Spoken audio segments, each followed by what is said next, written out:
let us skip that boring intro and go straight into what you clicked this video for.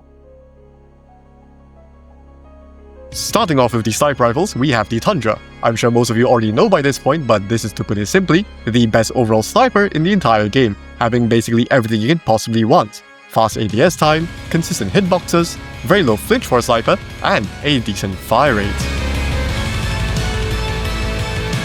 Although, if you're trying to get into FaZe Clan, then you can check out the MK2.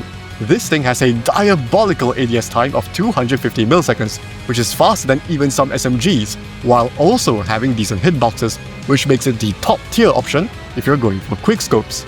But this isn't quite as viable for SMD since you can't really wallbang with it.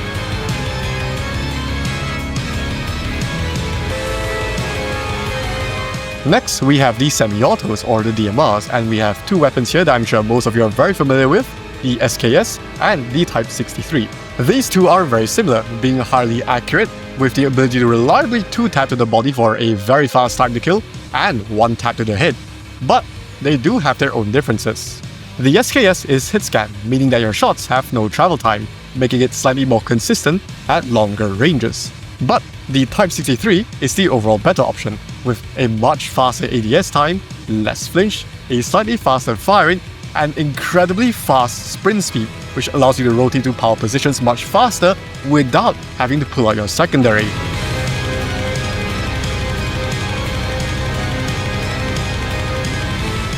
Moving on to the passive weapons, we have the most annoying weapon in the game, the MG42.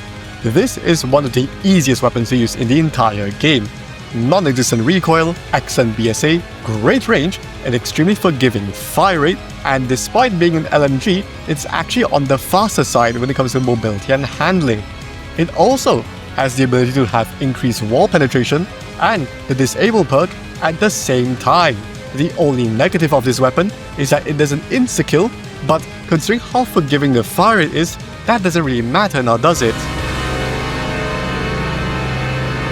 On the opposite end of the spectrum, we have the PKM. This boy is a thick one, being one of the slowest weapons in the entire game, but also having the best time to kill amongst LMGs, being able to reliably 3-tap up to 13 meters and never requiring more than 4 shots to kill beyond that. It also has a very easy recoil, being straight vertical, and a massive 200 round mag, which lets you hold down the fire button until the heat death of the universe. So if you're the type of player who likes to LARP as a sentry gun, then this is the perfect weapon for you. But let's just say you can't stand the slow handling of the LMGs, then you can check out the KN-44. This has all the crucial components that make a great main AR. Excellent BSA, great range, and while the recoil is moderate, it is still fairly controllable, especially on the initial shots. It even has the potential to 3-tap in the initial range, which allows it to compete in closer ranges. But this isn't exactly consistent, because it relies on chest drops, so don't go around challenging SMGs expecting to win all the time.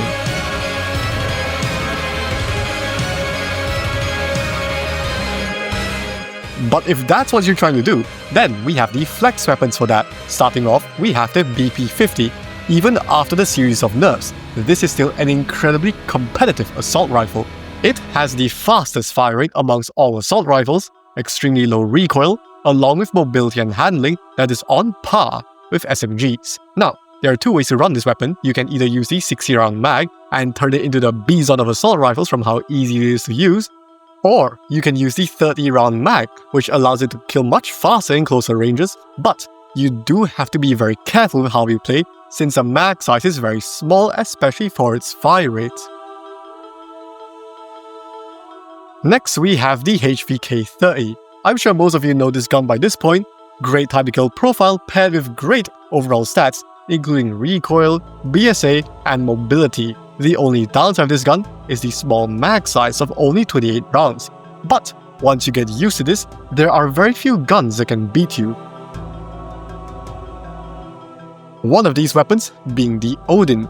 In the hands of an accurate player, this is one of the most busted weapons in the entire game. I'm sure most of you know the pain of facing an Odin user. You shoot first, but he turns around and turns your bones to sand. It has the ability to 2-tap in the initial range for a near instant time to kill of 145 milliseconds, but you do have to be quite accurate since the slow fire rate can spell the difference between life and death. Then we have the weapon that everyone has been abusing to the moon, the USS-9. This is basically a better version of the DRH, having a faster 3-tap time to kill up to nearly 30 meters, while having less recoil and better BSA than most assault rifles. And just to remind you that this is an SMG, it still has great mobility and handling. This is quite literally the best overall weapon in the entire game. The only downside of this weapon is the higher flinch, but that is mostly cancelled out by all of the other positives that it has.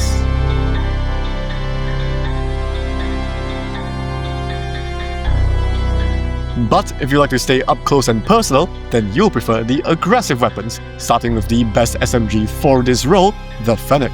This weapon has great hipfire accuracy, a top-tier fire rate, and a competitive close-range time to kill that doesn't rely on damage multipliers unlike similar weapons such as the base CX-9 or the QQ-9 with the 10mm conversion, which makes it a far more consistent option.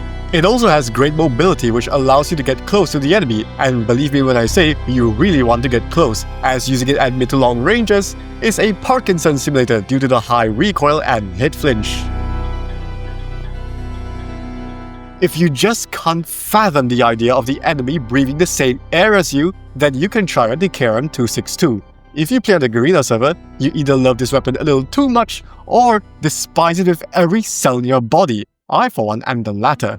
The best way to describe this weapon is as a pocket annihilator, being able to reliably one-tap up to 10 meters.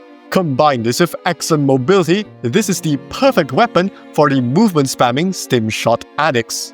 It is also incredibly easy to use. You don't have to worry about tracking, you don't have to worry about controlling recoil. Just place your crosshair on the enemy and 90% of the time, they're going to be instantly deleted.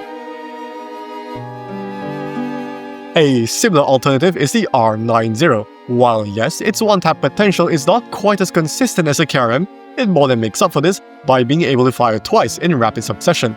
This not only means it has a potential for multi-kills, it also grants it a surprisingly long range for a shotgun. Combine this with a way larger mag size makes it a more versatile option than the KRM. But the downside of this weapon is that it doesn't have a suppressor, so once you're in the thick of it, everybody knows.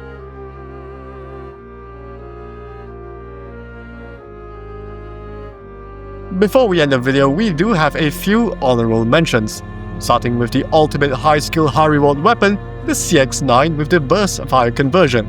This is the most lethal weapon in the entire game that isn't a one-shot kill. It has an absurd one-burst time to kill up to an astounding 20 meters.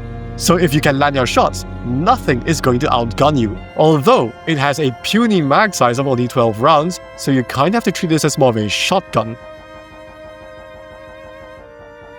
Next, we have a pair of flex assault rifles that are very similar, the Type 19 and the newly buffed XM4. Both weapons have a competitive time to kill, a fire rate that's fast but not too fast, along with decent mobility and easy recoil. Although the XM4 does fare slightly better in the current meta due to its faster ADS time and more consistent 4-tap potential. Then we have the DR8, a weapon that, to this day, is still a very competitive option due to its ability to 3-tap up to over 30 meters while having better mobility than most of the 3-tap ARs. The only reason it's not on this list is because it's outclassed by other alternatives such as the HVK and the USS-9.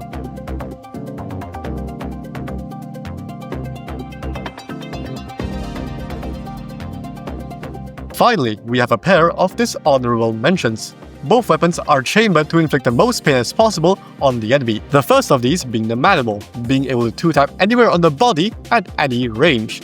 And even if you do lose a gunfight, you'll more than likely still secure the kill due to the afterburn damage. Lastly, we have the Jak-12. This bad boy, or should I say bad dragon, is essentially an R9 but without the burst delay, so you can just hold down the trigger and mow down the entire objective. Although it does have a small mag size of only 8 rounds, so you might find yourself finishing faster than intended. If you found the video helpful, please leave a like and subscribe. Going dark.